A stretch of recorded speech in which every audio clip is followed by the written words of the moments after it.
Today ay maglalaro na naman tayo ng bagong horror game na gawa ng Pinoy. This game is called Christmas in Our Fears. Si Marichan! Si Marichan ba yan? Mukha naman si Marichan. So let's press play.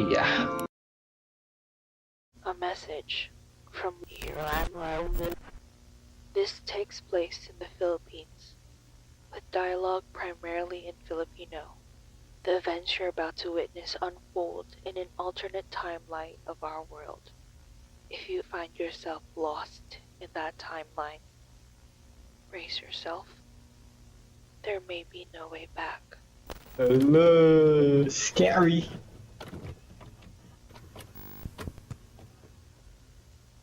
She Studio presents. On September 2nd, 1995, an investigator from Manila was dispatched to San Felipe, Zambales to investigate an abandoned cabin linked to the mysterious disappearances of families over the past 5 years. Their disappearances were unknown and no traces was found on the scene. However, all the disappearances sharing one chilling connection, a disturbing entity known as the Christmas Stalker, whose reign of terror and culminates in December, where it's said to believe is a final month where the Christmas Stalker takes its victims away. The following footage is the last known sighting of the investigator moments after his encounter with the entity. Hello? May tao ba dito? Is anyone here? Investigate for clues. Okay. Pwede ba umalis? Huh? Nakalak yung pito sa labas. Parang iba yung pakiramdam ko dito ah. Parang pakiramdam ko may sumusunod sa akin. Susunod sa'yo? Sino?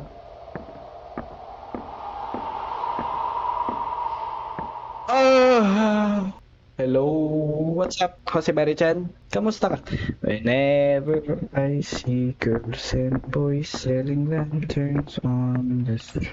Kung mabasa, ano to? Naalala ko noong ngumiti rin sila konting na lahat sa hindi ko maintindihan. Ay, ito pala. Sorry, I remember when they smiled too. It's only a matter of time before you join them. Pucha, ano yun? Nagmamalikmata ba ako? Eh, mamamatay ka na, boy. Si Kimi, wag kang sagot sa lahat ng problema sa mundo. Problema sa mundo. Ah, sa mundo. Wala sa mundo.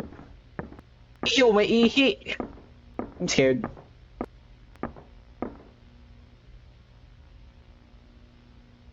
Jose Marichan? Hello, yeah. Kamusta ka?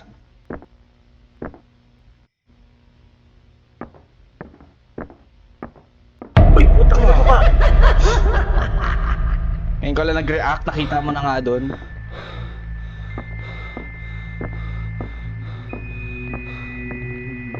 Please, wag ka man jump scare, please. I don't like jump scares. Makita. Christmas Stalker still at large. Filipino Nightly Inquisition. Seriously, Filipino Nightly Inquisition, December 27, 1993. Another families mysteriously disappears. Christmas Stalker still at large. San Felipe, Zambales, Philippines. The Reyes family has vanished, leaving the town gripped by fear. Last seen after a church service, they returned home, but by morning they were gone. Neighbors reported hearing soft whispers and scratching sound from the Reyes residence. Bakit ka nandito? Saan nanggagaling yung tunog na yun? Ewan ko.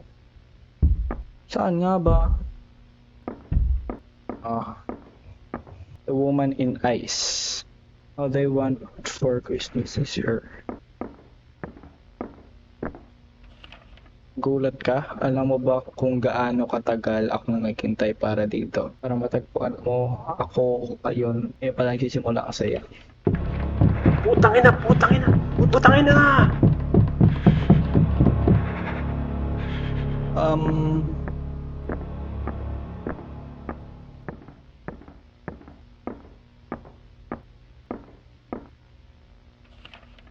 Pinaka-paborito ko yung mga bata. Ang takot nila, napaka-puro, napaka-inosente. Pero ikaw, iba ka, iniisip ko tuloy, ano kaya ang itsura mo? Psst. Hoy. Hoy, Kupal! Lumabas ka dyan!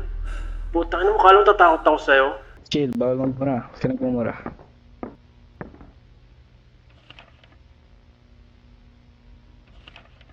Ayoko nga. Ayoko. Look behind you. Ayoko.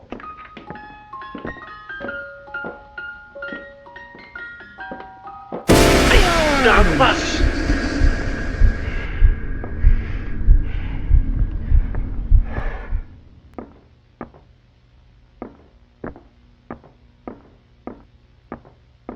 Pwede na ba umalis?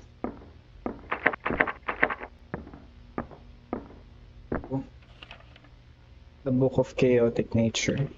There's a note inside the book. The pages of my birth are soaked in blood of the innocents. Thank you, Master Limuel Maliari. Because of you, my darkest desires have been unleashed. I've fought peace, yes, but not the peace you would hope for. I've dragged them screaming into the abyss of Kinawag. Their suffering feeds my eternal gratitude to you. You gave me life, and I will continue to repay you in the only way I know how, with more souls to devour. Ganyan ka ba talagang kadesperadong hanapin ako? Kawawa ka naman. Chill. O siya, sige. Wala nang paligoy-ligo pa. Ipapakita ako sa'yo. Kung saan ko dinala ang mga pamilyang kinuha Saan ko. ka ganun?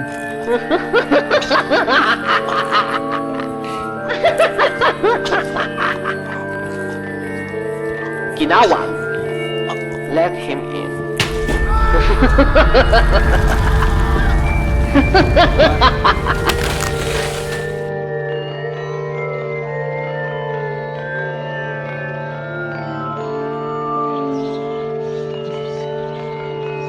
Ano yun?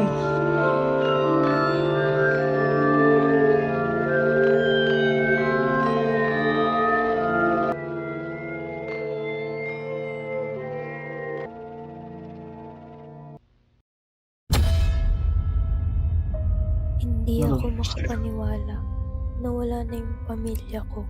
Napakahirap mawalan ng mahal sa buhay. Alam ko yung pakiramdam na yan. Oo nga eh. Hindi ko alam saan sila dinala. Kahit yung iba hindi ko rin alam kung saan. Gas, kapit lang. Huwag kang susuko. Mahahanap din sila. Kasi naman, matapos yung pumalpak yung isang kaso ko noon, tapos sabay iniwan ako ng asawa ko, pati si Jessie. Hindi ko na alam gagawin ko. Teka, makinig ka sa akin. Malalampasan mo ito. Hindi ka naging abogado para lang sumuko, di ba? Ako nga, dumaan na rin sa impyerno, pero nakaligtas ako. Ikaw rin, kaya mo rin. Ikaw. Ikaw, Sana Vince. nga. Salamat, Jim. Napakaswerte ko na ikaw yung pinsan Excuse ko. me. Kahit kailan, Cass. Nandito naman ako kung kailangan mo ako eh. Nga pala, tungkol dun sa kasong sinabi mo nung nakaraan. Yun. Kasi hindi ko maiwaksi yung pakiramdam ng pagkakasala. Lagi kong tinatanong sa sarili ko kung tama ba yung ginagawa kong pagtatanggol sa kumpanya na yun. Maraming inosente ang nasaktan at may ilan pang namatay. What? Isang alaala na tumatak sa utak ko yung mukha ni Vince Alonso. Vince Alonzo.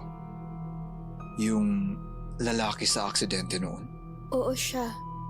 Yung mukha niya. What the Sala. Ano yun? Bibig niya parang nanigas, kaya yung mga tunog na lumalabas sa kanya nakakatakot. Hindi ko matanggal sa isip ko yun. Kailangan ko munang dalhin si Jessie sa nanay ko bago ko harapin si May Vince. nagtatago. Kailangan ko maintindihan yung nangyari. Nakakatakot pala yung nangyari. Sana maging okay ka. Parang kailangan kong gawin ito para makahanap ako ng closure. Cass, mag-iingat ka. Hindi na nakikita yan. Mag-iingat ako. Salamat, Jim, ha?